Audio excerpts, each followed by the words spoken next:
এই ছোট লোকের বাচ্চা, তোকে আমি কতদিন বলেছি ভার্সিটিতে গিয়ে আমার সঙ্গে কোনো কথা বলবি না, কিন্তু তারপরও কেন তুই আমার কোনো কথা শুনিস না?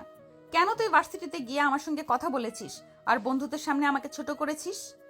আই অ্যাম সো সরি আপু, আমি আসলে এটা বুঝতে পারিনি। তাছাড়া আম্মু বলেছিল আমি যেন ভার্সিটিতে গিয়ে তোমাকে এই কথাটা বলে দেই, তাই তো আমি তোমাকে এটা বলতে গেছিলাম। ডেভিড, মিথ্যা বলার জায়গা পেলি না? আম্মুর যদি কোনো কিছু বলার প্রয়োজন হবে তাহলে আম্মু নিজেই আমাকে বলে দিত, তখন আর তোকে কিছু বলতে বলতো না। তুই আমার চোখের সামনে থেকে দূর হয়ে যা, তোর চেহারাটাও আমার দেখতে ইচ্ছে করে না। আয়মান তখন আর কোনো কথা না বলে কান্না করতে করতে নদীর রুম থেকে বের হয়ে নিজের রুমে চলে গেল আর বিছানায় শুয়ে শুয়ে অনেকক্ষণ সময় ধরে কান্না করতে লাগলো। তার চোখ দুটো ফুলে একদম লাল হয়ে গেছে। কান্না করতে করতে কখন যে ঘুমিয়ে গেছে সেটা তার খেয়ালই নেই। ঘুম ভাঙতেই হঠাৎ করে কেউ একজন তার চোখের উপর পানি ছুঁড়ে মেরেছে। এটা দেখে আয়ান হকচকিয়ে বিছানা ছেড়ে উঠে বসে আর তখনই দেখতে পায় নদী তার সামনে দাঁড়িয়ে আছে। নদীকে দেখে সে বলতে থাকে, কি ব্যাপার আপু, কি হয়েছে? তুমি এভাবে আমার মুখের উপর পানি তুলে মারলে কেন? কি হয়েছে বুঝতে পারছিস না নাকি বুঝতে চাইছিস না? সন্ধ্যা হয়ে গেছে, এখনো তুই আমার নাস্তা আমার রুমে পাঠালি না কেন? এখানে পড়ে পড়ে ঘুমাচ্ছিস কেন? আপু, আসলে শরীরটা একটু খারাপ লাগছিল, তাই কখন যে শুয়ে ঘুমিয়ে গেছি সেই খেয়াল আমার নেই। তুমি একটু অপেক্ষা করো, আমি কিছুক্ষণের মধ্যেই তোমার জন্য নাস্তা বানিয়ে তোমার রুমে পৌঁছে দেব। আমি জানি না কেন আমার বাবা এই ছোট লোকের বাচ্চাটাকে আমাদের বাড়িতে রেখেছে, বসিয়ে বসিয়ে অন্ন ধ্বংস করাচ্ছে। আজ আসুক আমার বাবা বাড়িতে, তারপর তার সঙ্গে আমার একটা হেস্তনেস্ত আমি করেই ছাড়বো। এই বলে নদী রাগে ফুসফুস করতে করতে আয়নের রুম থেকে বের হয়ে চলে গেল। আর এদিকে আইমান বিছানা ছেড়ে উঠে আগে ওয়াশরুমে গিয়ে চোখ খুলে একটু পানি দিয়ে নিল। তারপর হাত মুখ মুছে কিচেনে চলে গেল। তাই 20 মিনিটের মাথায় নদীর জন্য নাস্তা বানিয়ে নদীর রুমের সামনে দাঁড়িয়ে নক করলো, কারণ রুমের ভিতরে যাওয়া পারমিশন নেই তার। আপু, আপু, এই নাও তোমার বিকালের নাস্তা। আমি কাজ করছি, নাস্তা তো টেবিলের উপর রেখে যা। কিন্তু আপু, তুমি তো নিজেই আমাকে নিষেধ করেছো তোমার রুমের ভিতরে প্রবেশ করতে। একদম চটকনা মেরে সব কটা দাঁত ফেলে দেবো বলে দিলাম। আমি কি বলেছি তুই শুনতে পাসনি? আমার মুখের উপর কেন এত কথা বলিস? তুই জানিস না আমার মুখের উপর কথা বলা আমি একদম পছন্দ করি না। আচ্ছা, ঠিক আছে, আমি রেখে যাচ্ছি। এই বলে আইন রুমের ভিতরে প্রবেশ করে আর নদীর নাস্তাটা তার টেবিলের উপর রেখে রুম থেকে বের হয়ে চলে গেল। এদিকে নদী বেশ কিছুক্ষণ পর নাস্তা খেয়ে নেয়। রাত 8টার দিকে নদীর বাবা মা দুজনে বাড়িতে ফিরে আসেন। নদীর পাপা বাড়িতে এসেই আয়নকে নিজের রুমে ডেকে নেন আর বলতে থাকেন, এই নাও, শপিং থেকে তোমার জন্য কিছু ড্রেস রাখা আছে। অনেক দিন ধরেই তোমাকে কিছু কেনাকাটা করে দেওয়া হয় না, তাই আজ আমি আর তোমার আম্মু শপিং মলে গিয়েছিলাম। সেখান থেকে তোমার জন্য কিছু কেনাকাটা করে নিয়ে আসলাম। এগুলোর কি দরকার ছিল? আমার তো জামা কাপড় সব কিছুই আছে, তাহলে কেন শুধু শুধু পয়সা নষ্ট করতে গেলে বড় আব্বু? এভাবে বলতে হয় না সোনা, তুই আমাদের ছেলের মতোই। তোকে সেই ছোটবেলা থেকে লালন পালন করে মানুষ করেছি। তোর প্রতি ঠিক যতটা মায়া, নদীর প্রতিও আমাদের ততটাই মায়া। কিন্তু নদীর জন্য হয়তো সব সময় তোর জন্য কিছু করতে মন চাইলেও সেটা করে উঠতে পারি না, কারণ আমার মেয়েটা বড্ড হিংসুটে। এজন্যই আজ তোর জন্য এগুলো নিয়ে এসেছি। এগুলো আবার নদীকে বলতে যাস না, তাহলে আবার রেগে যেতে পারে। বড় আম্মু, যেখানে আপু পছন্দ করে না তোমরা আমাকে কোনো কিছু দাও, তাহলে সেখানে কেন তোমরা আমাকে কোনো কিছু দাও? আমি তো চাই না এসব কিছু। আমি তোমাদের থেকে শুধু একটু মুক্তি চাই। তোমরা আমাকে মুক্তি দিয়ে দাও, আমি অনেক দূরে চলে যাব। এখানে আমার একটুও ভালো লাগে না। দেখ বাবা, জানি নদী সবসময় তোর সঙ্গে অনেক বেশি খারাপ আচরণ করে, কিন্তু তাই বলে আমরা তোকে এখান থেকে চলে যেতে দিতে পারি না। এই বাড়িতে যতটুকু অধিকার নদীর রয়েছে তার চাইতেও বেশি অধিকার তোর, কারণ তুই এই বাড়ির একমাত্র ছেলে। আমাদের কোনো ছেলে সন্তান নেই, তাই আমার সম্পত্তির 50% উত্তরাধিকারী তুই।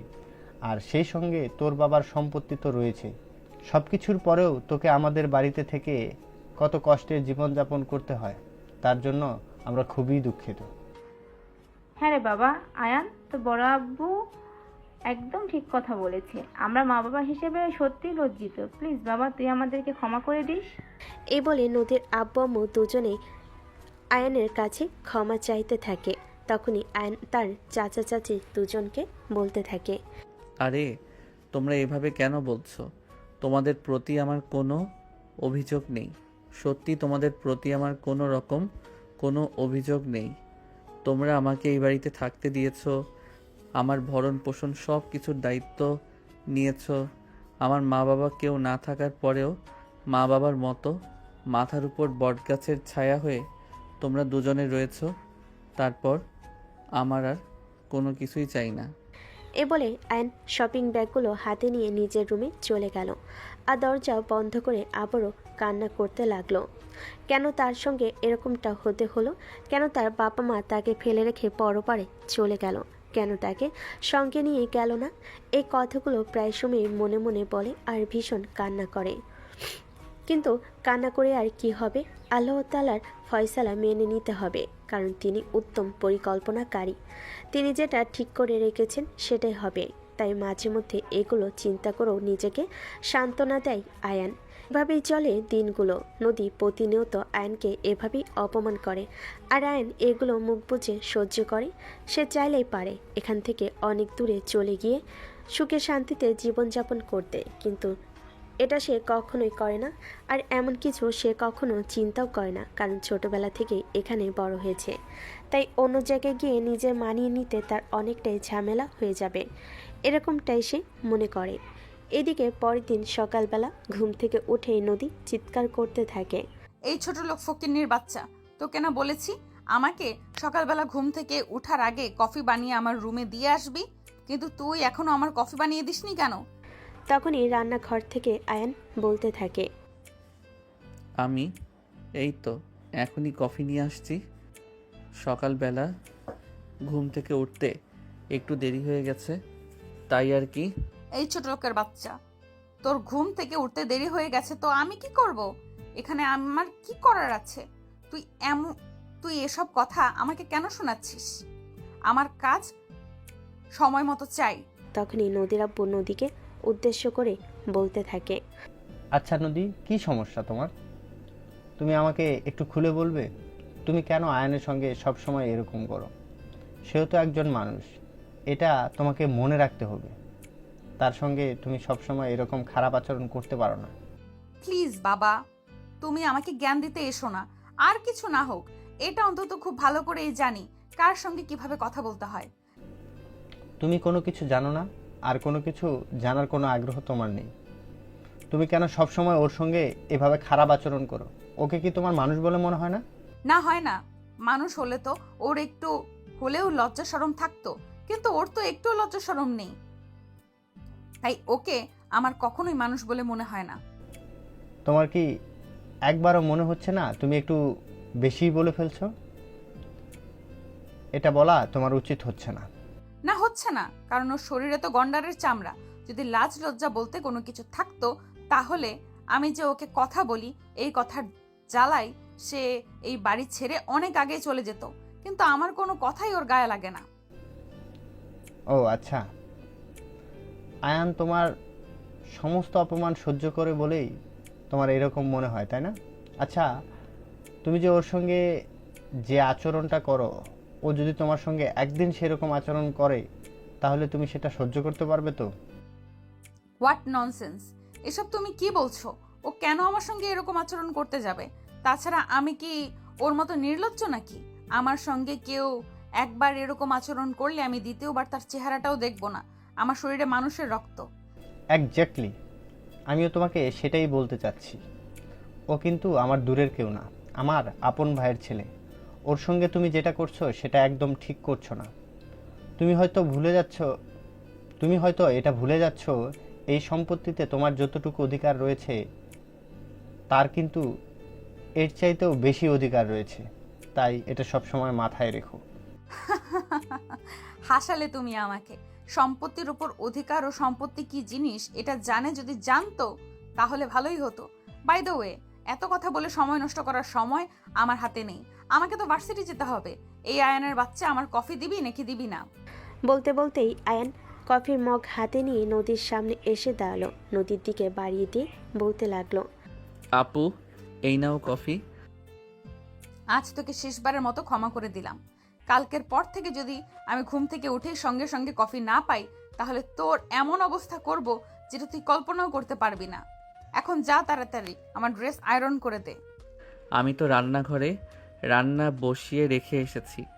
এখন যদি ড্রেস আয়রন করতে চলে যাই তাহলে তো রান্না নষ্ট হয়ে যাবে। একদম উষ্টা মেরে তোর কপাল ভেঙে দিব বলে দিলাম। তোরে কতবার বলেছি আমার মুখের উপর কোনো কথা বলবি না। আমি যেটা বলবো সেটাই তোকে করতে হবে। এছাড়া তোর সামনে অন্য কোনো রাস্তা নেই। যদি এই বাড়িতে থাকতে চাস তো।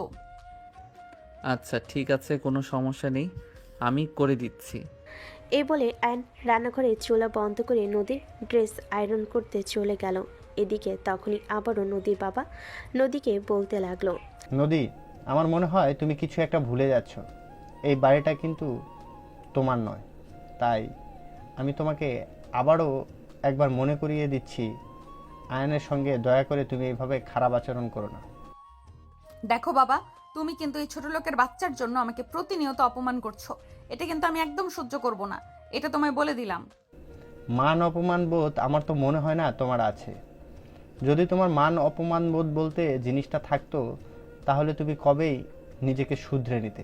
কারণ এই বাড়িটা কিন্তু আমার বাবা আয়নের নামে লিখে গেছে, সেটা আমরা সবাই জানি।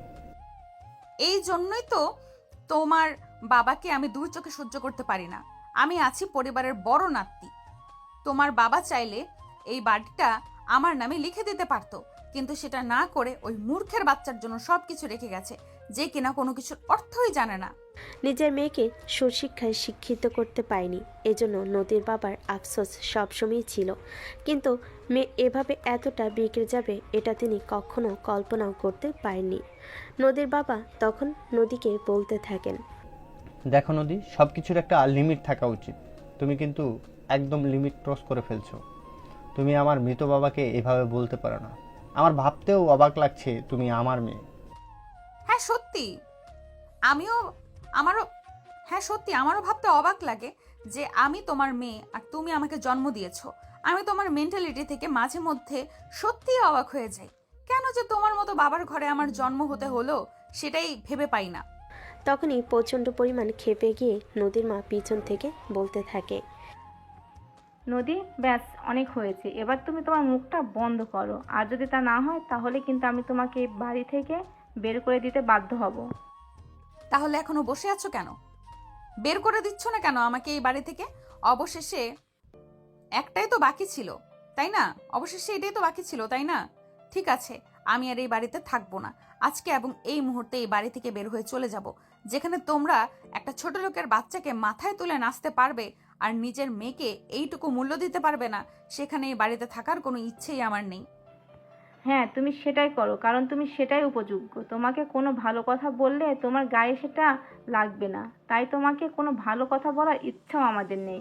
তোমার যেখানে খুশি তুমি সেখানে চলে যেতে পারো, তোমাকে কেউ কিছু বলবে না। ঠিক আছে, তোমরা যা খুশি হবে।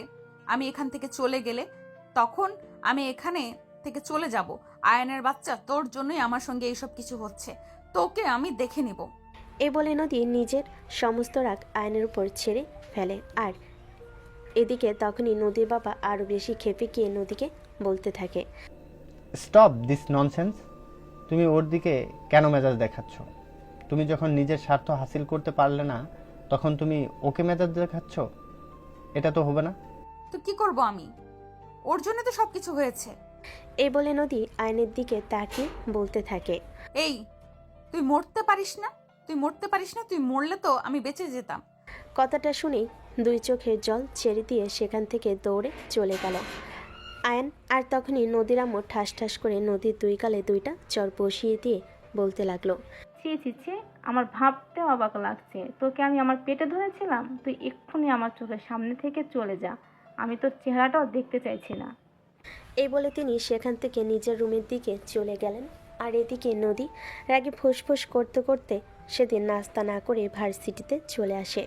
ভার্সিটিতে এসে বন্ধুদের সঙ্গে ক্যাম্পাসে বসে আড্ডা দিচ্ছিল। বন্ধুরা সবাই মিলে গল্প করছিল। কী রে দোস্ত, তোকে আজ এমন দেখাচ্ছে কেন? মনে হচ্ছে খুব বেশি রেগে আছিস। আর বলিস না দোস্ত, আমাদের বাড়িতে একটা ছোট লোকের বাচ্চা আছে, যেটার জন্য আমি শান্তিতে থাকতে পারছি না। আমাকে জ্বালিয়ে পুড়িয়ে একদম শেষ করে দিচ্ছে।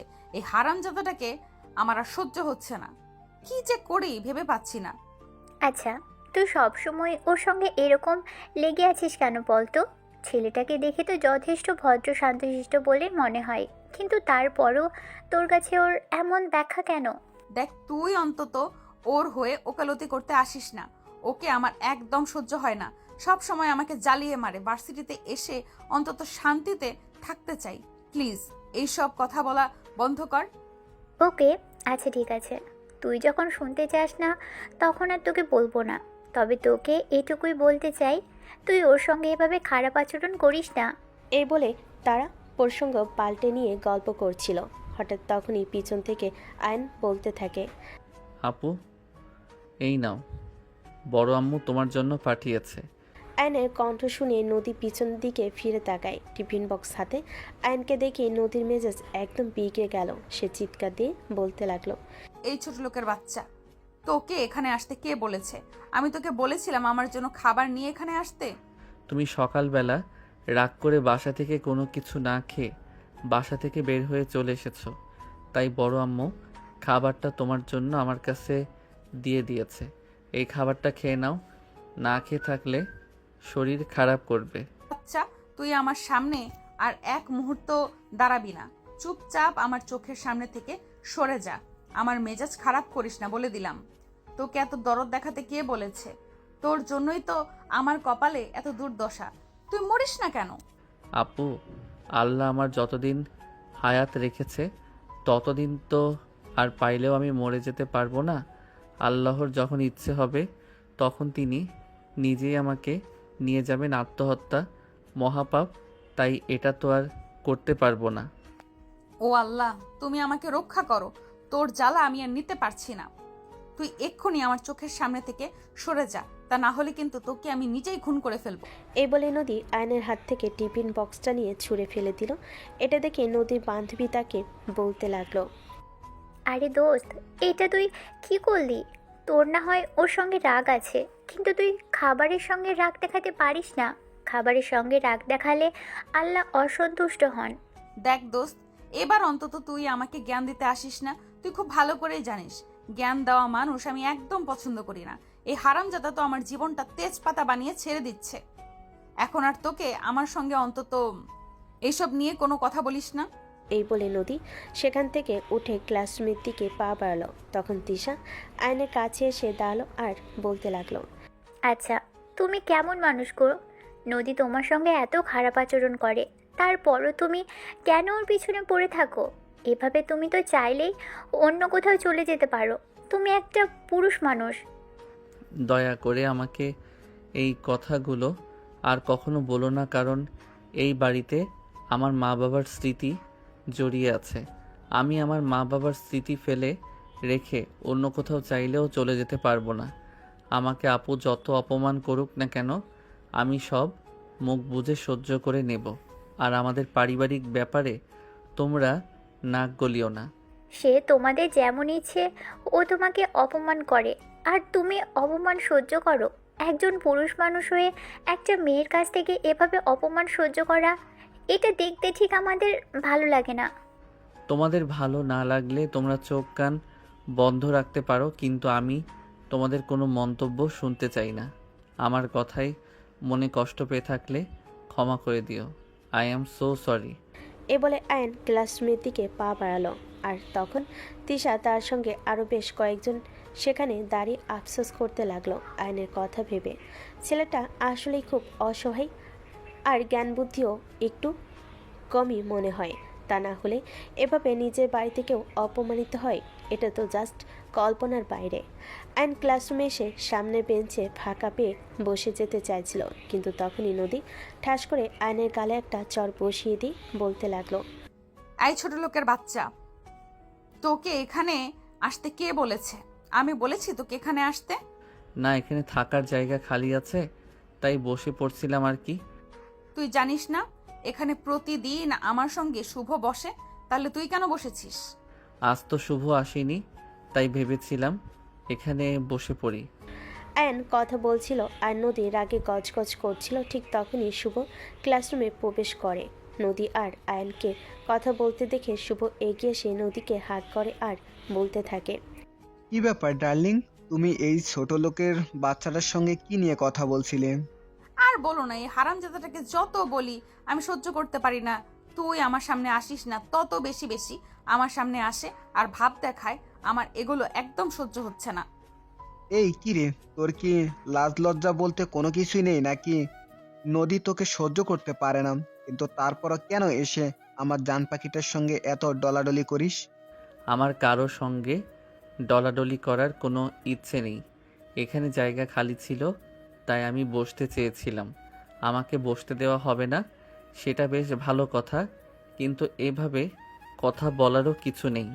ওরে বাবারে বাবা, বোবার মুখে থেকে কথা ফুটেছে। এখন চুপচাপ এখান থেকে চলে যা বলছি, তা না হলে কিন্তু আমার সাথে খারাপ কেউ হবে না। এটা তুই খুব ভালো করেই জানিস। হ্যাঁ জানি তো, তবে আপু তোমাকে একটা কথা আমি বলে রাখছি, জীবনে এমন কোনো দিন না আসুক যেন তোমাকেই আমার কাছে নত হতে হয়। কথাটা শুনে নদী হু হু করে হেসে ওঠে আর তার সঙ্গে তাল মিলাই শুভ। তারপর দুজনে একসঙ্গে বলতে থাকে, আরে নদীকে মাথা নত করতে হবে, তোর সঙ্গে এটা তুই ভাবলি কি করে?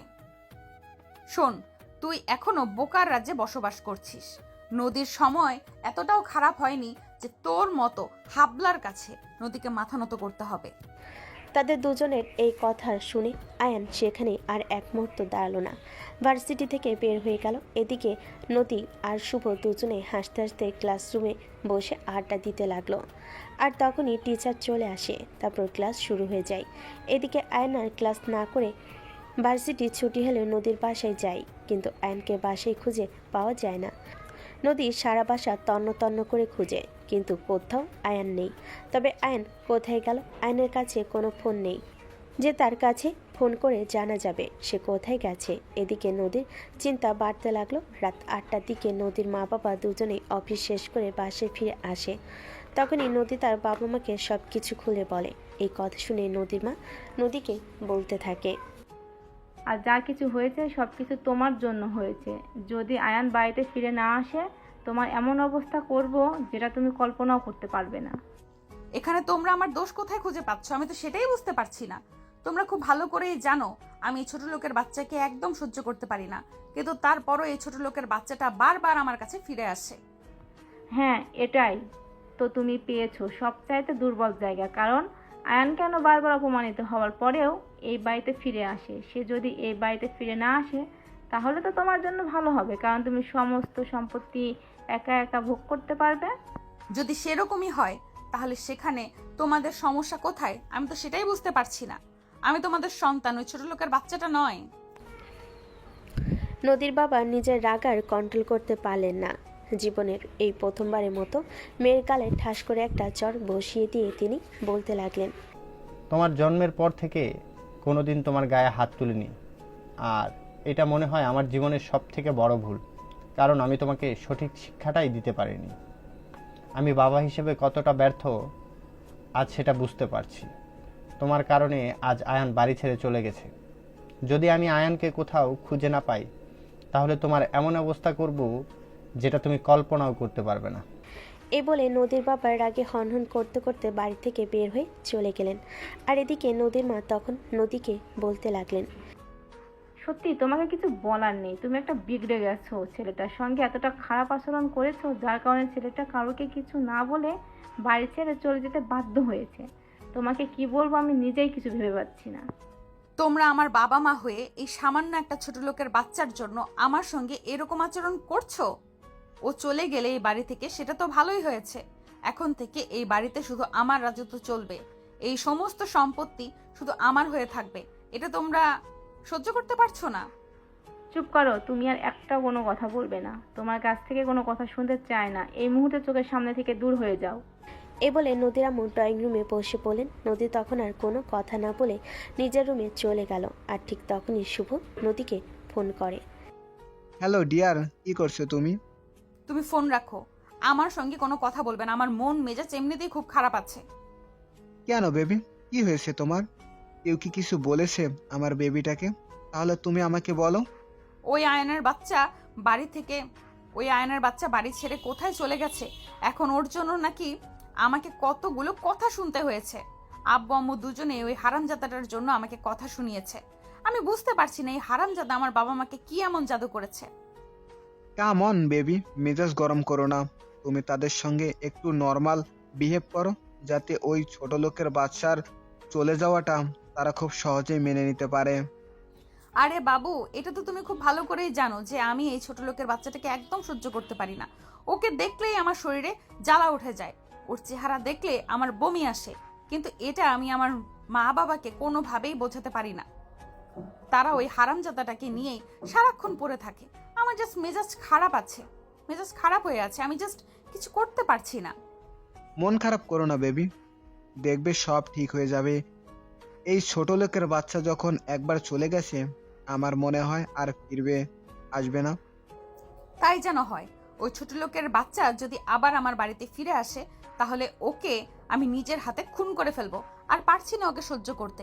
সেই ছোটবেলা থেকে আমাকে জ্বালিয়ে মারছে। আমার সব কিছুতে খুব ভাগ বসানোর চেষ্টা। এ বলে নদী ফোন কেটে দিয়ে নিজের রুমে দরজা বন্ধ করে বসে রইল। এদিকে নদীর বাবা গাড়ি নিয়ে সারা শহর তন্ন করে খুঁজছে আয়নকে, কিন্তু কোথাও খুঁজে পাচ্ছেন না তিনি। কিছুতেই ভেবে পাচ্ছেন না আয়ন কোথায় চলে যেতে পারে, যেখানে আয়ন একা একা বাসা থেকে বের হয় না, বাজারে পর্যন্ত যায় না। রাত 11টার মতো বাজে। তিনি একদম ক্লান্ত হয়ে গেছেন আয়নকে খুঁজতে খুঁজতে। তখনই হঠাৎ চোখ পড়ল রাস্তার পাশে ল্যাম্পপোস্টের নিচে কেউ একজন বসে আছে, তার ভীষণ কান্না করছে।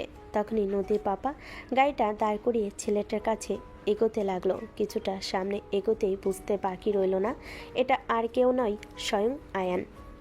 গাড়িটা দাঁড় করিয়ে সামনে কিছুটা আগাতে নদীর বাবার বুঝতে বাকি রইল না এটা আর কেউ নয়, স্বয়ং আয়ান সেখানে বসে আছে। তিনি আয়নের দিকে এগিয়ে গেলেন। তখন মাথা নিচু করে খুব জোরে জোরে কান্না করছে। নদীর বাবা আয়নের মাথায় হাত রাখলেন আর তারপর বলতে লাগলেন, কি ব্যাপার আয়ান, তুমি এখানে কি করছো? বাসায় যাওনি কেন? নির্বিলি রাস্তার পাশে একা বসেছিল আয়ন। হঠাৎ করে কারোর সেখানে আসা, তার মাথায় হাত রেখে কথা বলা তাকে ভীষণ চমকে দেয়। সে মাথা তুলে তাকিয়ে দেখে নদীর বাবা সেখানে দাঁড়িয়ে আছে। নদীর বাবাকে দেখে সে উঠে দাঁড়ায় আর বলতে থাকে, কি ব্যাপার বড় আব্বু, তুমি এখানে কেন এসেছো? তার আগে তুমি আমাকে এইটা বলো যে তুমি এখানে কি করছো? বাসায় কি তোমার জন্য কোনো জায়গা নেই? দেখো বড় আব্বু, আমার জন্য তোমাদের সন্তানের সঙ্গে তোমাদের সম্পর্ক খারাপ হোক এরকমটা আমি কখনোই চাইবো না। নদী আপু চায় না আমি ওই বাড়িতে থাকি, তাই আমি ওই বাড়ি থেকে বের হয়ে চলে এসেছি। প্লিজ তুমি আমাকে আর কখনোই ওই বাড়িতে ফিরে যেতে বলো না। আল্লাহ আমাকে যতদিন হায়াত দিয়েছেন আমি ততদিন এভাবেই বেঁচে থাকবো। দেখো তুমি বড় হয়েছো ঠিক আছে, কিন্তু তার মানে তুমি এতটাও বড় হয়ে যাওনি যতটা বড় হয়ে গেলে তুমি আমার মুখের উপর এইভাবে কথা বলতে পারো। চুপচাপ আমার সঙ্গে চলো। বড় আব্বু প্লিজ তুমি আমাকে ওই বাড়িতে ফিরে যেতে বলো না। আমি আর অপমানিত হতে পারছি না। প্লিজ তুমি এবার অন্তত আমাকে মুক্তি দাও। আমি একটু স্বাধীনভাবে বাঁচতে চাই। দেখো এখন আমি যথেষ্ট বড় হয়েছি। তোমাদের দায়িত্ব এতদিন তোমরা পালন করেছো, আর কোনো দায়িত্ব পালন করার কোনো প্রয়োজন নেই। প্লিজ আমাকে একা ছেড়ে দাও। তুমি চাইলেই আমি তোমাকে সেটা করতে দিতে পারবো না, কারণ আমি তোমার বাবাকে কথা দিয়েছিলাম তোমাকে আমি সারা জীবন দেখে রাখবো, তোমাকে আগলে রাখবো। আর এখন তুমি বলবে আর আমি তোমাকে জীবনে মাঝপথে এসে একা ছেড়ে দেব, এটা আমি কখনোই করতে পারবো না। তুমি চুপচাপ আমার সঙ্গে চলো। আমি বললাম তো, আমি তোমার থেকে আর কোনো কথা শুনতে চাই না। নদীর বাবা আয়নকে আর কোনো কথা বলার সুযোগ না দিয়ে আয়নের হাত ধরে টানতে টানতে গাড়িতে উঠে বসালো আর তারপরে ড্রাইভারকে গাড়ি ছাড়তে বলল। আয়ন গাড়িতে বসে বসে বারবার নদীর বাবাকে বলছিল, প্লিজ বড় আব্বু, তুমি আমাকে ছেড়ে দাও, আমাকে আর ওই বাড়িতে নিয়ে যেও না। আমি ওই বাড়িতে যেতে চাই না, একটু বোঝার চেষ্টা করো। ঠিক আছে, আমি তোমার কথা মেনে নিলাম। তোমাকে ওই বাড়িতে থাকতে হবে না। আমি তোমাকে কয়েকদিনের মধ্যেই একটা আলাদা বাড়ি করে দেওয়ার ব্যবস্থা করছি, কিন্তু তার আগে এই কয়েকদিন তোমাকে ওই বাড়িতেই থাকতে হবে। তোমার কাছ থেকে আমি আর এই ব্যাপারে আর কোনো কথা শুনতে চাই না। তারপর আয়নের আর সাহস হলো না বরাবর মুখে মুখে কোনো কথা বলতে। সে চুপচাপ গাড়িতে বসে রইল। কিছুক্ষণের মধ্যে গাড়ি এসে দাঁড়ালো বাড়ির সামনে। কলিং বেলে চাপ দিতে নদীর আম্মু দৌড়ে আসে। তিনি আয়নকে দেখা মাত্রই দৌড়ে গিয়ে জড়িয়ে ধরেন আর সঙ্গে সঙ্গে কান্না করে দিয়ে বলতে থাকেন, কিরে বাবা, তুই কোথায় চলে গেছিলি? বল শুনি।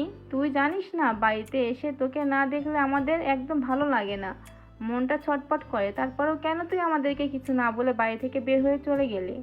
দেখো বড় আম্মু, আমি চাই না আমার জন্য নদী আপুর সঙ্গে তোমাদের সম্পর্ক খারাপ হোক। আপু তোমাদের মেয়ে, আর আমি তো তোমাদের পালিত সন্তান মাত্র। তাই আমি তোমাদের মাঝে ঝামেলার কারণ হয়ে দাঁড়াতে চাইনি, সেই জন্যই চলে গেছিলাম।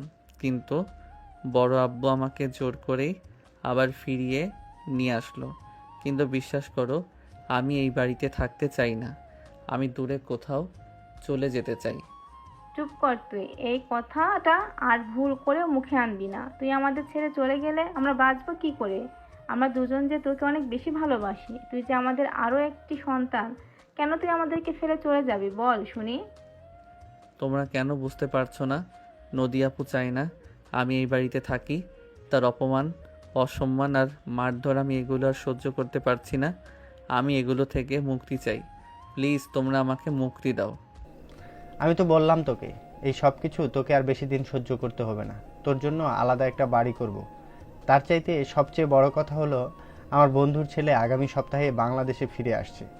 তার সঙ্গে নদীকে বিয়ে দেব বলে আমি সেই ছোট্টবেলা থেকেই তাকে কথা দিয়ে রেখেছি। তাই তোর চিন্তার কোনো কারণ নেই। ওরা দেশে আসলেই নদীকে সঙ্গে করে একেবারে আমেরিকা চলে যাবে। তারপর হয়তো কয়েক বছর পর পর বাংলাদেশে আসবে, একটু ঘুরবে, তারপর আবার চলে যাবে। হ্যাঁ, তোর বড়াব্বু একদম ঠিক কথাই বলেছে। নদীর বিয়ে হয়ে গেলে, নদী এই বাড়ি থেকে চলে গেলে তখন তো আর তোর কোনো সমস্যা থাকবে না, তাই না? আয়ন তখন আর কোনো কথা বলল না। এদিকে নদীর আম্মু আয়নের জন্য খাবার নিয়ে আসলো। নিজের হাতে আয়নকে খাইয়ে দিতে লাগলো।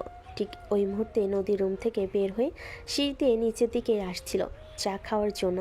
আর তখনই দেখতে পেল আয়ন ড্রয়িং রুমে বসে আছে আর তার আম্মু নিজের হাতে খাবার মাখিয়ে আয়নকে খাইয়ে দিচ্ছে। এটা নদী সহ্য করতে পারল না। সে সিঁড়িতে নামতে নামতেই চিৎকার করে বলতে লাগলো, এই কুত্তার বাচ্চা আবার ফিরে এসেছে। এ তো দেখছি যে লজ্জা শরমের বালাই বলতে কিছুই নেই। জাস্ট স্টপ ইওর মাউথ নাও। এখনই তুমি তোমার মুখটা বন্ধ করো। তোমার এইসব ফাজলামো মার্কা কথাবার্তা বন্ধ করো। আর হ্যাঁ, তোমাকে একটা কথা বলার ছিল। আজকে আমি আর তোমার আব্বু ওনার এক বন্ধুর সঙ্গে কথা বলেছি। ওনার আগামী সপ্তাহে বাংলাদেশে আসছেন।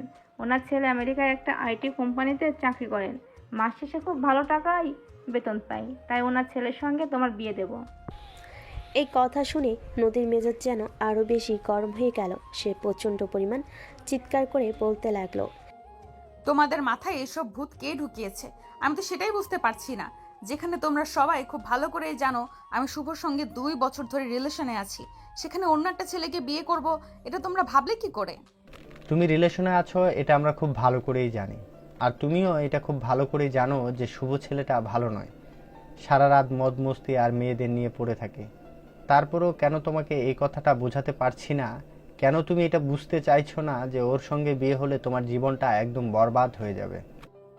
আমি বুঝতে চাইও না এই সব কিছু, কারণ ওকে আমি মন প্রাণ থেকে ভালোবাসি আর জীবনে একজনকেই ভালোবাসা যায়। তাই আমি ওকে ছাড়া অন্য কাউকে কখনোই বিয়ে করব না। আর তারপরেও যদি তোমরা আমাকে জোর করে অন্য কারোর সঙ্গে বিয়ে দিতে চাও, তাহলে আমি নিজের জীবন শেষ করে দিব। সেটা তোমার যা ভালো মনে হয় তুমি তাই করো, তবে আমার বন্ধুর ছেলের সঙ্গেই তোমাকে বিয়ে দিব, এটাই আমার শেষ কথা। এখন তুমি কি করবে না করবে সেটা একান্তই তোমার ব্যক্তিগত ব্যাপার। তোমাকে এই ব্যাপারে আমার কিচ্ছু বলার নেই।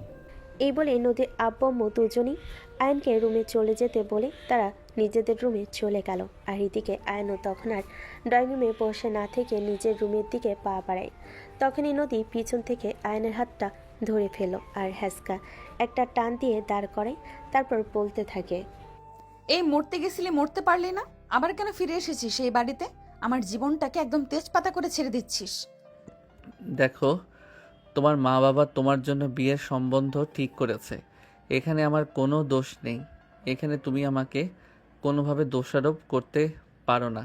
আর হ্যাঁ শোনো, এই বাড়িতে কিন্তু তোমার চাইতে আমার অধিকার বেশি, কারণ দাদু মারা যাওয়ার আগে এই বাড়ি আমার নামে করে দিয়ে গেছে। আয়নের এমন মুখের উপর জবাব দেখে নদী একদম চমকে যায় আর বলতে থাকে, ওরে বাবা রে বাবা, তোরে এত কথা কে শিখাইছে বলতো? আমারে শুনি আগে তো। আগে তো কখনো আমার মুখের উপর কোনো কথা বলতি না, আর আজ দেখছি তুই আমার মুখ দেখে কথাটা বের হওয়ার আগেই মুখের উপর জবাব দিয়ে দিয়েছিস। দেখো, একজন মানুষ সবসময় বোবা হয়ে থাকবে এটা তো কোনো হাদিসে লেখা নেই। এতদিন ধরে তুমি আমাকে এত কথা বলে যাচ্ছ, কখনো তোমার মুখের উপর কোনো কথা বলিনি, কখনো তোমার মুখের উপর কোনো জবাব দেইনি। কিন্তু তার মানে এই নয় যে আমি সবসময় মুখ বন্ধ করে থাকব। আমার মুখ থেকে কখনোই কোনো কথা বের হবে না।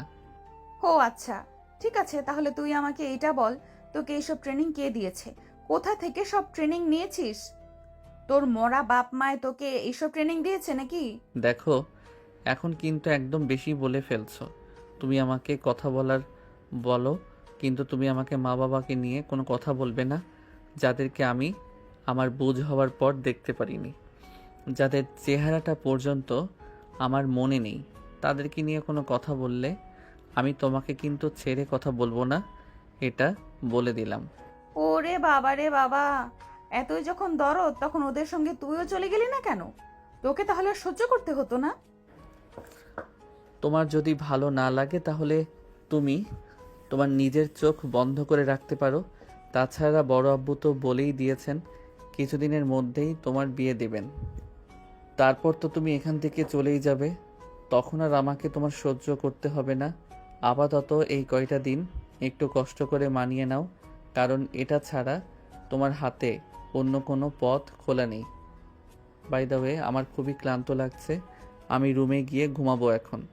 এই বলে নদী হাত থেকে নিজের হাতটা ছাড়িয়ে নিয়ে আয়ন নিজের রুমে চলে আসে আর দরজাটা লাগিয়ে দিয়ে আরামসে শুয়ে একটা ঘুম দেয়। এরপর দেখতে দেখতে প্রায় এক সপ্তাহ কেটে গেল। ইতিমধ্যেই আয়ন আর ভার্সিটিতে যায় না। এদিকে ভার্সিটির অনেকেই আয়নকে নিয়ে নদীর কাছে বিভিন্ন রকম প্রশ্ন করে, আর এসব প্রশ্ন শুনে নদী একদম বিরক্ত হয়ে যায়। কিরে, কি ব্যাপার দোস্ত? আয়ান এই কয়েকদিন ধরে ভার্সিটিতে আসছে না কেন? ওর কি শরীর খারাপ? আমি কারোর পার্সোনাল বডিগার্ড নই যে আমি কারোর ব্যাপারে খোঁজ খবর নিতে যাব, আর কারোর ব্যাপারে খোঁজ খবর নেওয়ার কোনো ইচ্ছে আমার নেই। তোর যদি এত ইচ্ছা থাকে তাহলে তুই নিজেকে ওই হারামজাদার ব্যাপারে খোঁজ খবর নিতে পারিস, কিন্তু আমার কাছে ওর ব্যাপারে কোনো কিছু জিজ্ঞাসা করবি না, এটা তোকে আমি বলে দিলাম। ওর রে বাবা, এমন দেমাক দেখিয়ে কথা বলছিস যেন তুই বিশ্ব সুন্দরী ঐশ্বরিয়া রায় হয়ে গেছিস। তোর ধারে কাছে কেউ ঘেঁষতেই পারে না। কেন এত দেমাক তোর? হ্যাঁ, আমি নিজেকে বিশ্ব সুন্দরী ঐশ্বরিয়া রায় মনে করি। তাতে তোর কি সমস্যা? তোর যদি কোনো সমস্যা থাকে তাহলে তুই আমার সঙ্গে কথা বলিস না, কেন আসিস নিজের থেকে আগ বাড়িয়ে কথা বলতে? শোন, এত দেমাক একদম ভালো না। একদিন দেখবি সবকিছু শেষ হয়ে যাবে। এইটুকু চেহারা নিয়ে এত অহংকার করার কি আছে? আমি সেটাই বুঝি না। একটা মানুষের ব্যাপারে তোর কাছে জিজ্ঞেস করলাম আর তুই এতগুলো কথা শুনিয়ে দিলি। এটা কোনো মানুষের ব্যাপার হতে পারে বলে আমার জানা নেই। জানা নেই? তাহলে জেনে নে, আর কখনো আমার সাথে এইসব ব্যাপার নিয়ে কোনো প্রশ্ন করতে আসবি না। আমি কোনো গরু ছাগলের ব্যাপারে খোঁজ রাখতে পারি না। তাছাড়া আমি কারোরটা খায়ও না, কারোরটা পড়েও না যে কারোর ব্যাপারে সারাক্ষণ গোয়েন্দাগিরি করতে যাব তোদের মতন। দেখ, এখন কিন্তু একদম বেশি হয়ে যাচ্ছে। তুই আমাদের সঙ্গে এভাবে কথা বলতে পারিস না। আমাদের মতন গোয়েন্দাগিরির মানে আমরা এখানে গোয়েন্দাগিরির কি করলাম? আয়ান কদিন ধরে ভার্সিটিতে আসে না, তাই তোর কাছে জিজ্ঞেস করলাম, আর এটা গোয়েন্দাগিরি হয়ে গেল? এই শোন, তোরাও না ওই হারামজাদাটার মতোই ছোট লোক, তোদের সঙ্গে কথা বলার কোনো ইচ্ছে নেই, চুপচাপ আমার চোখের সামনে থেকে চলে যা। এই বলে নাক সিটকায় নদী। রিপা নদীর সঙ্গে কোনো কথা না বলে সেখান থেকে চলে গেল। সে মনে মনে বলতে লাগলো, এমন ছোট লোকের সঙ্গে কথা বলার চাইতে কথা না বলাই ভালো। কারণ ধন সম্পদ থাকলে সবই বড়লোক হয় না, মানসিকতাও বড় হতে হয়। এদিকে ভার্সিটি শেষ করে বাসায় আসতেই নদী দেখতে পেল ড্রয়িং রুম ভর্তি মেহমান, প্রায় 4-5 জন মানুষ ড্রয়িং রুমে বসে আছে। সেই সঙ্গে তাদের সঙ্গে বসে গল্প করছে নদীর মা আর নদীর বাবা। নদী বাসায় প্রবেশ করা মাত্রই তার মা সামনে থেকে উঠে গিয়ে তার সামনে দাঁড়ালো আর বলতে লাগলো, নদী, ওনারাই তোমার বাবার বন্ধু এবং ওনার স্ত্রী আর পরিবার, ওনাদেরকে সালাম দাও। So what? আমি কেন ওর সঙ্গে কথা বলতে যাব? ওনারা আমাদের বাড়িতে এসেছেন, যদি প্রয়োজন থাকে ওনারা নিজেরাই আমার সঙ্গে কথা বলুক না। আমার কারোর সঙ্গে কথা বলার কোনো প্রয়োজন নেই আর ইচ্ছাও নেই। দেখো, এখন কিন্তু একদম বেশি হয়ে যাচ্ছে। তোমার পাপা এসব কথা জানতে পারলে কিন্তু প্রচন্ড রাগ করবে। আম্মু, তুমি ভালো করেই জানো আমি কারোর রাগের কোনো পরোয়া করি না। বাই দ্য ওয়ে, আমার টায়ার্ড লাগছে, আমি রুমে গিয়ে ঘুমাবো। আমাকে কোনো বিরক্ত করবে না। এ বলে নদী পাশ কাটিয়ে রুমে চলে যেতে চাইছিল। তখনই নদীর বাবা পিছন থেকে বলতে লাগলেন, কি ব্যাপার নদী, তুমি এভাবে চুপচাপ চলে যাচ্ছ কেন? তোমার আঙ্কেল আন্টিকে সালাম দাও, তারপর ফ্রেশ হয়ে এসে ওনাদের সঙ্গে কথা বলবো। আমি পারবো না আব্বু, আমার শরীর খারাপ লাগছে, আমাকে বিশ্রাম নিতে হবে। তাছাড়া ওনারা যখন এসেছেন তাহলে তো কয়েকদিন এই বাড়িতে থাকবেন, তাই এখন আর কোনো কথা বলার প্রয়োজন আছে বলে মনে করছি না। পরবর্তীতে যখন সময় পাবো তখন না হয় কথা বলে নেব। আমি আসছি। এই বলে নদী কারোর কথাতে কোনো পরোয়া না করে সেখান থেকে চলে গেল। আর এদিকে নদীর বাবা তখন ওনার বন্ধুকে কিছু বলতে চাইছিলেন। ওনার বন্ধু পরিস্থিতি বুঝতে পেরে বলতে থাকেন, আরে দোস্ত, কোনো ব্যাপার না, এই যুগের মেয়ে ছেলে, তাছাড়া ও তো বলেছে ওর শরীর খারাপ লাগছে, পরে কথা বলবে না। দোস্ত, আসলে আমার মেয়েটা একটু বদরাগী, যেটা তোদেরকে বলা হয়নি। আরে ভাই, চিন্তার কোনো কারণ নেই, তুই কোনো চিন্তা করিস না, দেখবি আস্তে আস্তে সব কিছু ঠিক হয়ে যাবে।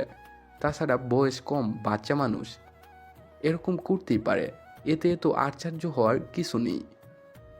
আচ্ছা ভাই সাহেব, ঠিক আছে, চলেন, আমি আপনাদের জন্য খাবার রেডি করেছি। সবাই একসঙ্গে খাবার খেয়ে তারপর বিশ্রাম নেবেন। এই বলে নদীর আম্মু তাদেরকে নিয়ে খাবার টেবিলে চলে গেল। আর তারপরই সবাই মিলে একসঙ্গে খাবার খেয়ে বিশ্রাম নিতে চলে গেল। এদিকে আয়ান তখনও নিজের রুমে বসে আছে। হঠাৎ করে কেউ একজন তার রুমের দরজায় নক করে। আয়ান উঠে গিয়ে রুমের দরজাটা খুলে দেয়। হ্যালো ভাইয়া, কি ব্যাপার? তুমি রুমের মধ্যে রয়েছো, আমাদের সঙ্গে খাবার টেবিলে আসলে না? না ভাই, আসলে আমার শরীরটা ভালো লাগছিল না, তাই আমি খাবার টেবিলে যাইনি। তাছাড়া আমার তখন ক্ষুধা পাইনি। আমার যখন ক্ষুধা পায় তখন আমি নিজেই খাবার নিয়ে খেয়ে নিই। ও আচ্ছা, তাহলে তো খুবই ভালো। By the way, don't mind, আমি তোমার সঙ্গে বসে কিছুক্ষণ গল্প করতে পারি? হ্যাঁ অবশ্যই, কেন নয়, আসুন, ভিতরে আসুন। এই বলে আয়ন দরজা ছেড়ে দাঁড়ালো আর রাজদীপকে ভিতরে এসে বসতে বলল। রাজদীপও তখন আয়নের রুমের ভিতর সে বসে চারপাশটা একবার ভালো করে দেখে নিল আর তারপরে বলতে লাগলো, আচ্ছা, আমি তোমার ব্যাপারে আঙ্কেলের কাছে শুনলাম তুমি নাকি ওনাদের পালিত সন্তান, মানে ওনার ছোট ভাইয়ের ছেলে। হ্যাঁ ভাইয়া, আপনি একদম ঠিকই শুনেছেন। আমি ওনাদের নিজের সন্তান নই, আমি ওনাদের পালিত সন্তান এবং আমার বাবা ছিলেন ওনার একমাত্র ছোট ভাই। বাই দ্য ওয়ে, আমি শুনলাম আপনি নাকি আমেরিকাতে একটা আইটি কোম্পানিতে জব করেন। হ্যাঁ, এই তো পড়াশোনা শেষ করেছি 2 বছর হলো, আর তারপরেই ওই কোম্পানিতে যোগ দিয়েছি। বর্তমানে আমি ওই কোম্পানির সিও। ও আচ্ছা, তাহলে তো খুবই ভালো। তাহলে তো নদী আপুর কপাল খুলে গেল, চাকরি করে একজনকে নিজের স্বামী হিসেবে পাইতে চলেছে। হ্যাঁ, সেটা বলা চলে। জানো, আমি পড়াশোনা শেষ করে চাকরি পাওয়ার পর চেয়েছিলাম ওখানকার কোনো মেয়েকে বিয়ে করে আমেরিকায় সিটিজেনশিপ নিয়ে ওখানেই থেকে যাব, কিন্তু আমার ড্যাডি আমাকে সেটা করতে দিল না। উনি নাকি ওনার বন্ধুকে কথা দিয়ে রেখেছে ওনার বন্ধুর মেয়ের সঙ্গে আমাকে বিয়ে দেবেন, তাই আমাকে জোর করে বাংলাদেশে নিয়ে চলে আসলো। যদিও বাঙালি মেয়ে আমার একদমই পছন্দ নয়, ওরা একটু ওভার স্মার্ট হয়। আমার মনে হয় আপনার ধারণা ভুল। নদী আপু একদমই অমন নয়, তিনি খুব সাধারণ একটা মেয়ে, সব সময় সবার সঙ্গে মিলেমিশে চলাফেরা করতে খুব পছন্দ করেন। তার মানসিকতা খুবই ভালো। দেখো, কারো সম্পর্কে এন্টারটেনমেন্ট দেওয়া একদম আমার পছন্দ নয়। আমার আপু কেমন মেয়ে সেটা আমি প্রথম দেখাতেই বুঝে গেছি। আহ, কি দেমাক! এত দেমাক কাকে দেখায় আমি সেটাই বুঝি না। যেই না চেহারা, তার নাম রাখছে আবার পেয়ারা। যদি চেহারা সুতের একটু ঢক থাকতো তাও না হয় এত ভাব দেখাতো, মানা যেত। তারপরে ডেজির মুখের উপর কথা বলার অভ্যাস আমার নেই, তাই আমি কিছু বলতেও পারছি না। যাই হোক, যা আছে কপালে দেখা যাবে। আরে ভাই, চিন্তার কোনো কারণ নেই। আমি বলছি তো, নদী আপু সত্যি অনেক ভালো মেয়ে। আপনি নদী আপুকে বিয়ে করলেন তো জিতে যাবেন। আপনি আমার কথায় ভরসা রাখতে পারেন। আপনি একটু ঠকবেন না। কিন্তু ভাই, আমি তোমার কথায় ভরসা পাচ্ছি না, কারণ মেয়েটাকে আমি সামনে থেকে দেখেছি কিভাবে অসভ্যর মতো আচরণ করে সেখান থেকে চলে গেল ড্রয়িং রুমে। এতগুলো মানুষ বসে আছে, সবাই তার প্রয়োজন, তাদেরকে একটু সালাম প্রদর্শন করা তো দূরের কথা, কৌশল বিনিময়ের প্রয়োজনটুকু মনে করলো না। এটা কোন ধরনের ভদ্রতা, আমি তো সেটাই বুঝতে পারলাম না। হয়তো আপুর শরীর খারাপ, তাই হয়তো এরকম করেছে। কিন্তু আপু সত্যি অনেক ভালো, সেটা আপনি আপুর সাথে মিশলেই বুঝতে পারবেন। আপুর থেকে দূরে থাকতে তো আপনি এটা বুঝতে পারবেন না। ওকে, ঠিক আছে, তুমি যখন বলছো তখন মেনেই নিলাম। তোমার আপু খুবই ভালো। বাই দ্য ওয়ে, তোমার ব্যাপারে তো কোনো কিছুই জানা হলো না, তুমি কি করো? কি আর করব, এই তো আমি আর আপু একই ভার্সিটিতে একই ক্লাসে পড়াশোনা করি। কারণ আপনি হয়তো জানেন না, আপুর আর আমার বয়সের পার্থক্য কিন্তু খুব একটা না, মাত্র 3 মাসের। তাই ছোটবেলা থেকে বড় আপু আর বড় আম্মু আমাদের দুজনকে একসঙ্গে স্কুলে দিয়েছেন, যার কারণে আমাদের ক্লাস একই। ও আচ্ছা, তাহলে তো খুবই ভালো। তাহলে তো আর কোনো সমস্যা রইলো না, কারণ তোমার কাছ থেকে তোমার আপুর ব্যাপারে জানতে পেরেছি। তুমি যেহেতু তোমার আপুর সঙ্গে সারাক্ষণ থাকো, তাই তো তুমি তোমার আপুর ব্যাপারে খুব ভালো করেই জানো। হ্যাঁ ভাইয়া, সেই জন্যই বলছি, আপু সত্যি খুব ভালো। আপনি আপুকে বিয়ে করলে সত্যি অনেক সুখে থাকবেন। এই বলে তারা দুজনেই বেশ কিছুক্ষণ বসে গল্প গুজব করলো। আর এদিকে দেখতে দেখতে 2 দিন সময় কেটে গেল। সেদিন নদী ভার্সিটিতে এসে শুভকে বলতে লাগলো, দেখো, তোমাকে তো আমার বাবার ব্যাপারে বলেছিলাম, আমার বাবা আমাকে বিয়ে দেওয়ার জন্য উঠে পড়ে লেগেছে। চলো না আমরা বিয়েটা করে ফেলি। দেখো জান, তুমি যেমন আমাকে ভালোবাসো তেমনি আমিও তোমাকে অনেক বেশি ভালোবাসি। এটা তো তুমি খুব ভালো করে জানো। কিন্তু তোমাকে তো এটাও জানতে হবে যে তোমার ভালোবাসার মানুষটা এখনো সেরকম কোনো কিছু করে না, তার সেরকম কোনো ইনকাম নেই যেটা দিয়ে তোমাকে নিয়ে সংসার করতে পারবে। তোমার কোনো কিছুই তো নেই, কি হয়েছে? আমার বাবার তো আছে, আমি আমার বাবার থেকে নিয়ে নিব। দেখো, এখন হয়তো তোমার কথা বললে আমার ফ্যামিলি তোমাকে মেনে নিতে চাইছে না, বা না তোমার ফ্যামিলিও আমাকে মেনে নেবে না। কিন্তু যখন আমরা বিয়ে করে ফেলবো তখন দেখবে সবাই আমাদেরকে মেনে নিবে, তখন আর কোনো ঝামেলা থাকবে না।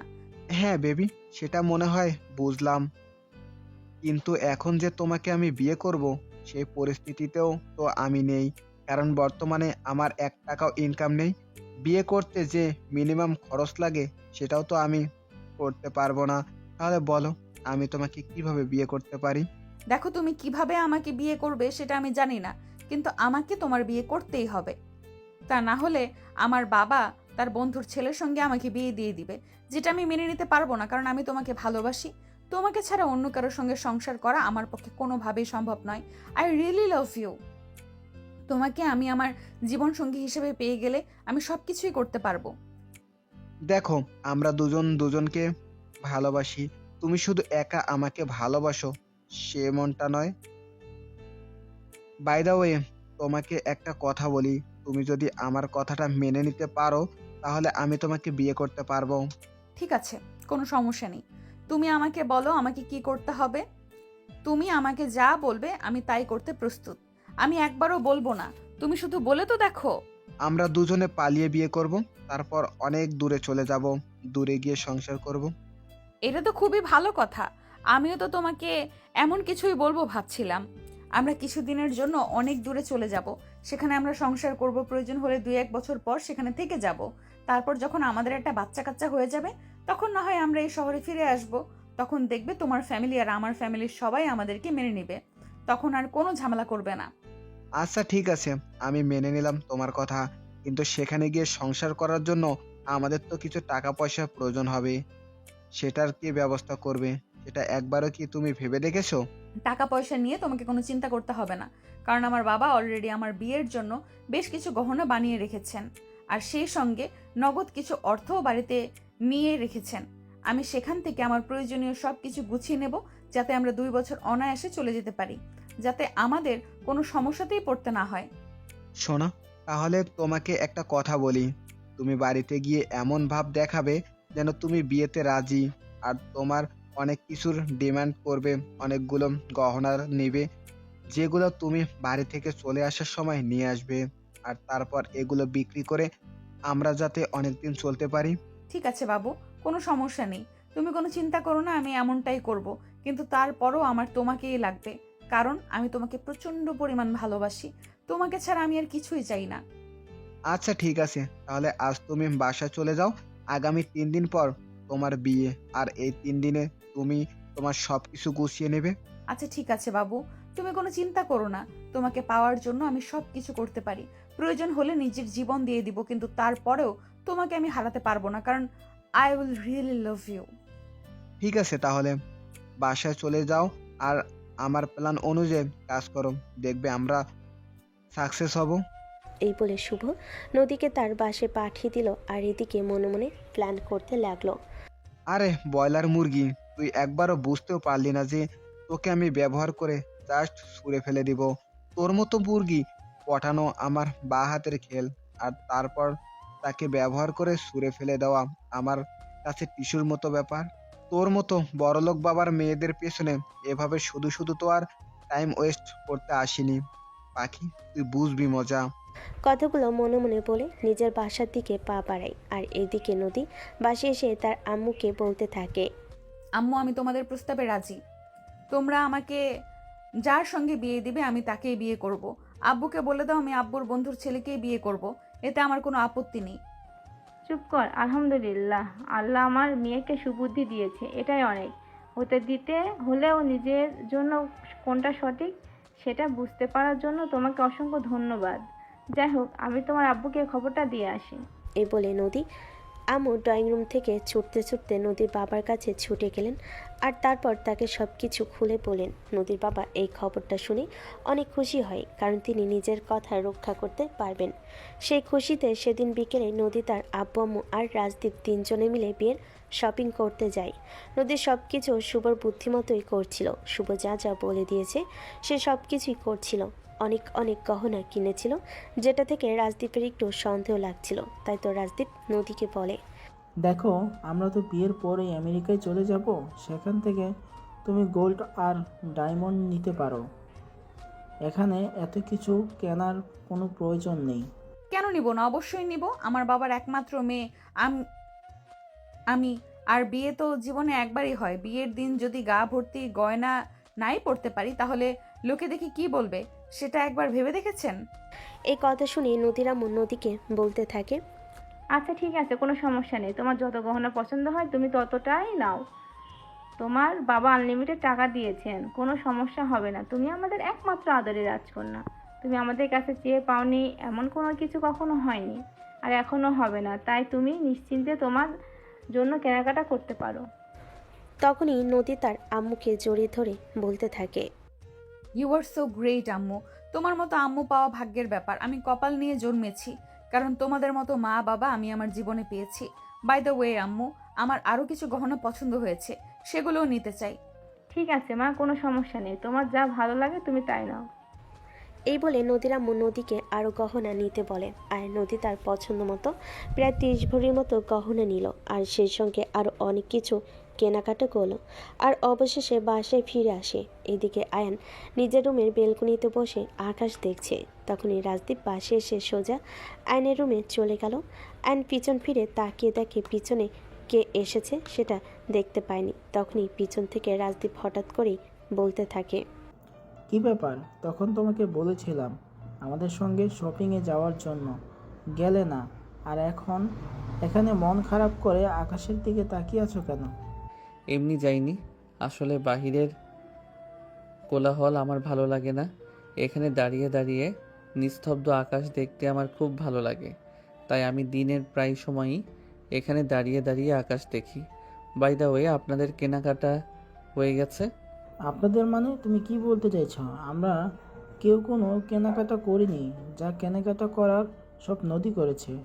জানো, আমার একটা বিষয় খুব ভাবাচ্ছে। নদী অনেকগুলো গহনা নিয়েছে।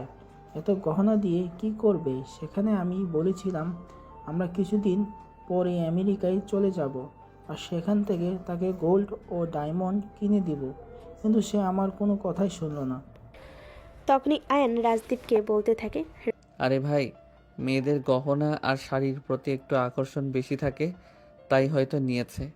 এতে অবাক হওয়ার কিছু নেই। প্রত্যেকটা মেয়ে এরকম গহনা আর শাড়ি খুব পছন্দ করে। রাজদীপ তখন আর কিছু বলল না, কারণ সে বুঝতে পারল ফ্যামিলির মানুষের কাছে এই বিষয়টা একটু নর্মাল, কিন্তু তার কাছে তারপরও যেন এই ব্যাপারটা কেমন খটকা খটকা লাগছে। এদিকে বিয়ের দিন ঘনিয়ে আসলো। নদী রুমে গিয়ে লুকিয়ে লুকিয়ে শুভর সঙ্গে কথা বলে। এই বিষয়টা অ্যান লক্ষ্য করছে, কিন্তু কিছু বলতে পারছে না, কারণ তাকে বকা শুনতে হবে। কিন্তু অ্যান এবার মনে মনে ভাবলো, যখন বিয়েটা হয়ে যাচ্ছে তখন কেন শুভর সঙ্গে এত কথা বলছে। তাই সে মনে মনে চিন্তা করে নদীর রুমে গেল। নদী তখন শুভর সঙ্গে প্রেম আলাপে মগ্ন ছিল। পিছন থেকে আয়ন বলতে লাগলো, দেখো আপু, একজনের সঙ্গে তোমার বিয়ে হয়ে যাচ্ছে, এখন অন্তত এই সব কিছু বাদ দাও। কথাটা বলেই পিছন ফিরে তাকায় নদী, আর তখনই আয়নকে দেখে আগুন হয়ে বলতে থাকে, এই ছোট লোকের বাচ্চা, তোকে কে বলেছে আমার রুমে আসতে? তোকে কে পারমিশন দিয়েছে আমার রুমে আসার জন্য? তোকে না কতবার বলেছি তুই আমার চোখের সামনে পর্যন্ত আসবি না। তোকে আমি সহ্য করতে পারি না, কিন্তু তারপরেও তুই কেন এসেছিস আমার রুমে? আপু, তুমি যেটা করছো সেটা একদম ঠিক করছো না। রাজদীপ ভাইয়া যদি জানতে পারে তুমি তার সঙ্গে বিয়ে করতে চেয়ে তোমার বয়ফ্রেন্ডের সঙ্গে সম্পর্ক কন্টিনিউ করছো, তাহলে উনি কিন্তু খুব কষ্ট পাবেন। আজ বাদে কাল তোমাদের বিয়ে, এখন অন্তত এটা বাদ দাও। এই উগন্ডারের বংশধর, তুই আমার চোখের সামনে থেকে সর। আমি কি কল্পনা করব সে ব্যাপারে আমি তোর কাছ থেকে কোনো অ্যাডভাইস নেব না। তোর চেহারাটাও যে আমি দেখতে পারি না, এটা কি তুই বুঝিস না? ছোট লোকই তোর কোথাকার। এই বলে নদী আয়নকে ধাক্কাতে ধাক্কাতে নিজের রুম থেকে বের করে দিল, আর সঙ্গে সঙ্গে দরজাটা বন্ধ করে দিল। এই দৃশ্যটা একটু দূরে দাঁড়িয়ে দেখছিল রাজদীপ। নদী যখন রুমের দরজা বন্ধ করে দিল, তখনই আয়নের কাছে রাজদীপ এগিয়ে এলো, আর রাজদীপ তখন আয়নকে বলতে লাগলো, কি ব্যাপার আয়ান, কি হয়েছে? আমি তো কিছু বুঝতে পারলাম না। নদী এভাবে তোমাকে ধাক্কাতে ধাক্কাতে রুম থেকে বের করে দিয়েছে কেন? কিছু না ভাইয়া, এই তো আপুর সঙ্গে একটু দুষ্টামি করছিলাম, এই জন্যই আমাকে রুম থেকে বের করে দিয়েছে। আসলে সে আপনাকে নিয়ে নতুন সংসার করার স্বপ্ন দেখছে, তো এই জন্যই আর কি, আর কিছু না। এই বলে রাজদীপকে কোনো কিছু বুঝতে না দিয়ে আয়ন সেখান থেকে চলে আসে। আর এদিকে রাজদীপ বেশ কিছুক্ষণ সেখানে দাঁড়িয়ে থাকে। তখনই রুমের ভেতর থেকে ফুটো ফুটো কথা বলার আওয়াজ শুনতে পায়। তখনই রাজদীপ নদীর রুমের দরজায় নক করে। নদী একটু ভয় পেয়ে যায়। নদী শুভর সঙ্গে কথা বলা শেষ করে ফোনটা রেখে দিয়ে তারপরে রুমের দরজা খুলে রাজদীপকে সেখানে দেখতে পেয়ে এসে বলতে থাকে, কি ব্যাপার, তুমি হঠাৎ এখানে? কিছু হয়েছে নাকি? তোমার কিছু লাগবে? না, এমনি একা একা বোর ফিল করছিলাম, তাই ভাবলাম তোমার সঙ্গে একটু গল্প করা যাক, এই জন্যে চলে আসা। বাই দ্য ওয়ে, আমি এসে আবার তোমাকে বিরক্ত করলাম না তো? আরে না, সেরকম কোনো ব্যাপার না। আমিও রুমে একা একাই শুয়েছিলাম। আসুন না, ভেতরে এসে বসুন, তারপর আপনার সঙ্গে গল্প করি। আপনি বসুন, আমি আয়ানকে বলি আমাদের দুজনের জন্য চা পাঠাতে। না, সেটা কোনো প্রয়োজন হবে না। আপনি বলছেন আপনার সঙ্গে গল্প করি, বাস এইটুকুই চলে যাবে। এদিকে নদীর ইচ্ছে না থাকা সত্ত্বেও রাজদীপকে রুমের ভিতর নিয়ে আসে আর তারপর দুজন মিলে গল্প করতে থাকে। যদিও এখানে নদীর ইন্টারেস্ট কম ছিল, রাজদীপ নিজের থেকে কথা বলছিল তার সঙ্গে। সে শুধু মাঝে মধ্যে হা না দিয়ে তার সঙ্গে সায় দিচ্ছিল, এর বেশি কিছুই না। রাজদীপ সেটা খুব ভালোভাবেই বুঝতে পারছিল, কিন্তু তারপরও সে কিছুই বলেনি, কারণ নদী তার সঙ্গে কথা বলার ফাঁকে ফাঁকে এই শুভর সঙ্গে চ্যাটিং চালিয়ে যাচ্ছিল, যেটা রাজদীপ প্রায় দেখে ফেলেছিল। তাই রাজদীপ তাকে জিজ্ঞাসা করে, কি ব্যাপার, তুমি কি কারোর সঙ্গে ফোনে চ্যাটিং করছো নাকি? আরে না, সেরকম কোনো ব্যাপার নয়। আসলে আমার এক বান্ধবীরও আগামী মাসেই বিয়ে, তাই তার সঙ্গে একটু কথা বলছিলাম আর কি। কারণ আমি তো তার বিয়েতে থাকতে পারবো না, আমাকে তো তোমার সঙ্গে চলে যেতে হবে, তাই তার একটু মন খারাপ। ও আচ্ছা, এটা কার? তাহলে তো এটা তোমার জন্যই খুব দুঃখজনক, কারণ তোমাকে আমার সঙ্গে চলে যেতে হবে। বন্ধুর বিয়েতে থাকতে পারবে না। তুমি চাইলে কিন্তু বন্ধুর বিয়েতে থাকতে পারো, আমি তোমাকে পাঠানোর ব্যবস্থা করতে পারি। আরে না, ও আমার তেমন কাছের বন্ধু নয়। আমার না না আসলেও চলবে। বাই দ্য ওয়ে, কাল তো আমাদের হলুদ, তাই না? হ্যাঁ, জীবনে প্রথমবার বিয়ে করতে চলে এসেছি তো। আপনার আবার এক্সাইটমেন্টের কি আছে?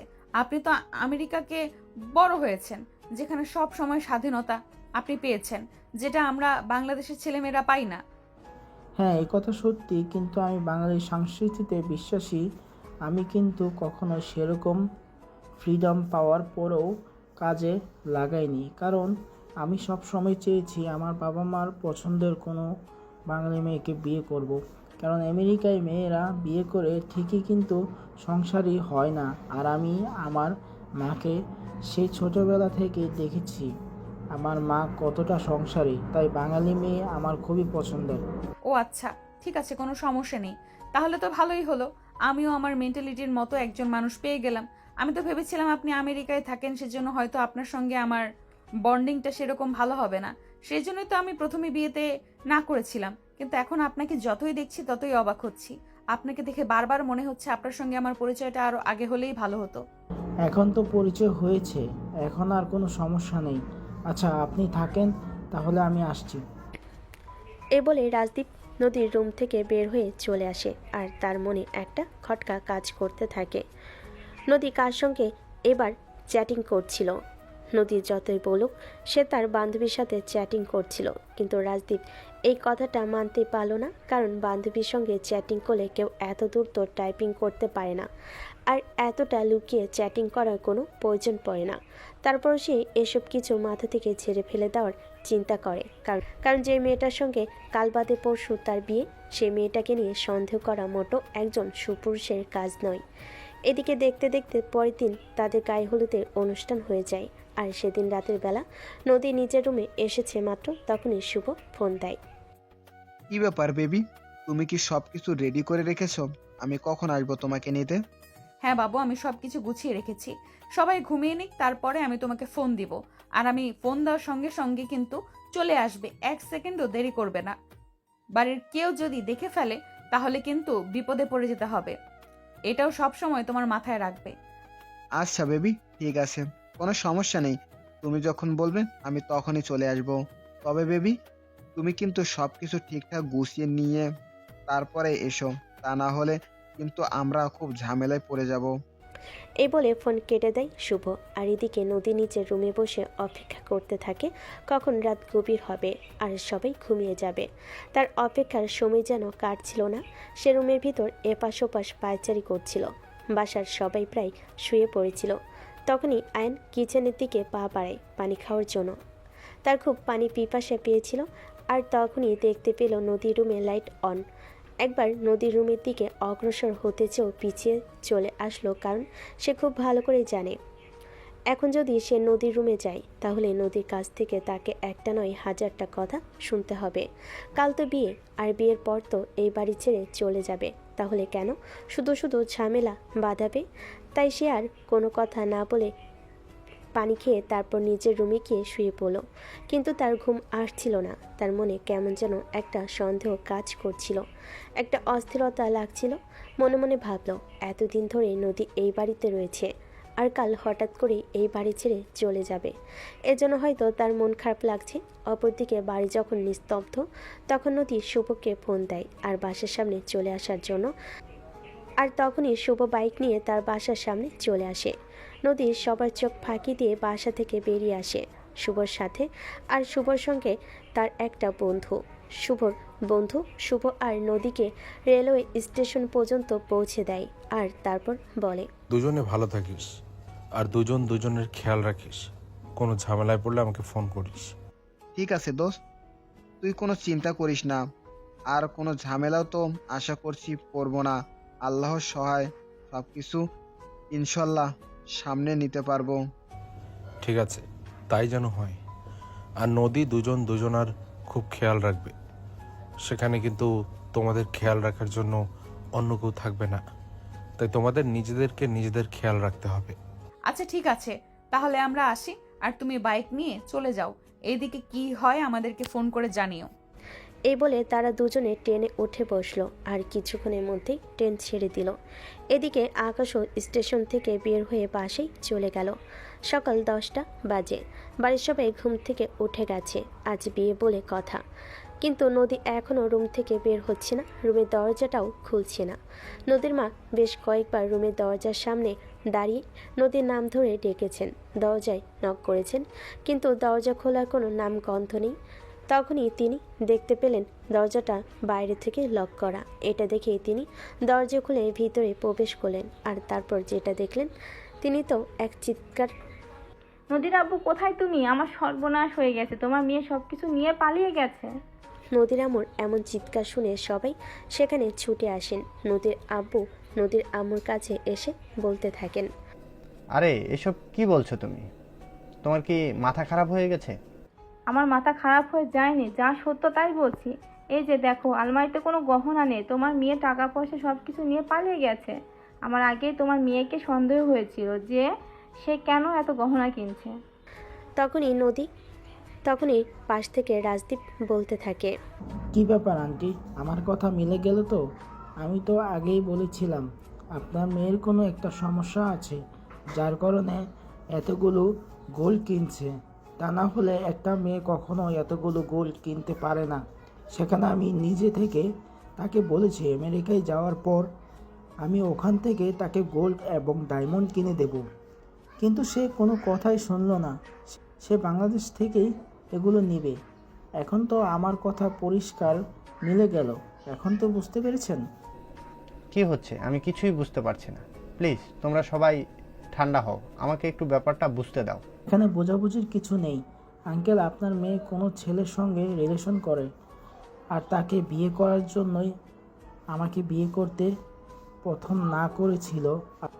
আর তারপর যখন হয়তো দেখলো তার বয়ফ্রেন্ড বেকার, তাকে বিয়ে করলে সংসার করতে পারবে না, তাই এইসব নাটক করছে। রাজদীপের সঙ্গে অন্যান্য সবাই সুর মেলাতে লাগলো, কারণ সবার চোখে সামনে এটাই সত্যি হয়ে গেছে যে নদী তার বয়ফ্রেন্ডের সঙ্গে পালিয়ে গেছে। তাই রাজদীপের পরিবার সেদিন ওই বাড়িতে আর এক মুহূর্ত দেরি না করে রাজদীপকে নিয়ে বাড়ি থেকে বের হয়ে চলে গেল। তারা হোটেলে 2 দিন থাকলো আর তারপরেই আমেরিকায় ফেরত গেল। এদিকে নদী রেলওয়ে স্টেশনের পাশে বসে কান্না করছে। হ্যাঁ ভিউয়ার্স, আপনারা একদম ঠিকই শুনেছেন, ঢাকা থেকে শুভর সঙ্গে চট্টগ্রাম এসেছিল। এখানে এসে নতুন সংসার করবে বলে, কিন্তু শুভ কোনো একটা অজুহাত রেখে নদীকে চট্টগ্রাম রেলওয়ে স্টেশনে ফেলে রেখে সেখান থেকে চলে গেছে। আজ 2 দিন নদী রেলওয়ে স্টেশনে বসে বসে কান্না করছে। তখনই একজন পথচারী নদীর পাশে এসে বসে আর বলতে থাকে, এই মেয়ে, কি হয়েছে তোমার? তোমাকে দেখছি তুমি 2 দিন ধরে এখানে বসে বসে কান্না করছো। সামনের দোকানটাই আমার, তাই তোমাকে অনেকটা সময় ধরেই লক্ষ্য করছি। কই না তো, তেমন কিছুই হয়নি। আপনি এখান থেকে চলে যান প্লিজ, আমাকে একা থাকতে দিন, আমার কিছুই ভালো লাগছে না। দেখো, তোমার কোনো সমস্যা হলে তুমি আমাকে বলতে পারো, আমি আমার সাধ্যমতো তোমাকে সাহায্য করার চেষ্টা করব। কিন্তু তুমি একজন মেয়ে মানুষ, এখানে এভাবে বসে থাকাটা তোমার জন্য মোটেও নিরাপদ নয়। বলো তোমার কি হয়েছে?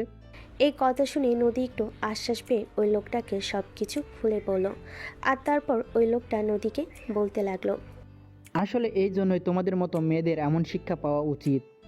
কারণ তোমার মা বাবা তোমার জন্য ভালো একটা ছেলের সঙ্গে বিয়ের সম্বন্ধ করে, আর তখন তুমি বয়ফ্রেন্ডের সঙ্গে পালিয়ে বিয়ে করতে চলে আসো। এটা তোমার মা বাবা কখনোই তোমার কাছ থেকে আশা করেনি। আমি তোকে ভালোবেসেছিলাম, তার ভালোবাসায় আমি অন্ধ হয়ে গেছিলাম, তাই তো এমনটা করেছি। এখন আমি বুঝতে পারছি না, এখন আমি কি করব? মা বাবার সামনে কোন মুখে গিয়ে দাঁড়াবো? দেখো, তোমার এখানে থাকাও চলবে না, কারণ এখানে তুমি একটা মেয়ে মানুষ হয়ে হাতে টাকা পয়সা না থাকায় কিছু করতেও পারবে না। তাই আমি তোমাকে উপদেশ দেই, আমি তোমাকে ঢাকায় ফিরে যাওয়ার জন্য কিছু টাকা দিচ্ছি, তুমি বাসায় ফিরে যাও, তারপর যা হবে সামলে নিও। তোমার মা বাবা ছোটবেলা থেকে অনেক আদর যত্ন করে তোমাকে মানুষ করেছেন, তারা তোমাকে আর যাই হোক মেরে তো আর ফেলবে না, তাই তুমি বাসাতেই ফিরে যাও। আমি কিভাবে তাদের সামনে দাঁড়াবো? তাদের এত বছরের জমানো টাকা আর 30 ভরি স্বর্ণের গহনা সবকিছু নিয়ে আমি আমার বয়ফ্রেন্ডকে ধোকা দিয়ে পালিয়ে গেছি। আমি সবটাই বুঝতে পেরেছি, কিন্তু এখন তো কিছু করার নেই, যা হওয়ার তাই তো হয়েই গেছে।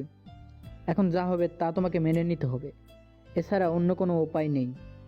তোমার মা বাবা হয়তো তোমাকে 2-4টা কথা শোনাবে, কিন্তু তারপরও তারা তোমাকে ঠিকই নিজের মেয়ে হিসেবে হলেও তোমার অপরাধ ক্ষমা করে দিবে, তোমাকে বাড়ি তুলে নেবে, তাই তুমি বাড়িতেই ফিরে যাও।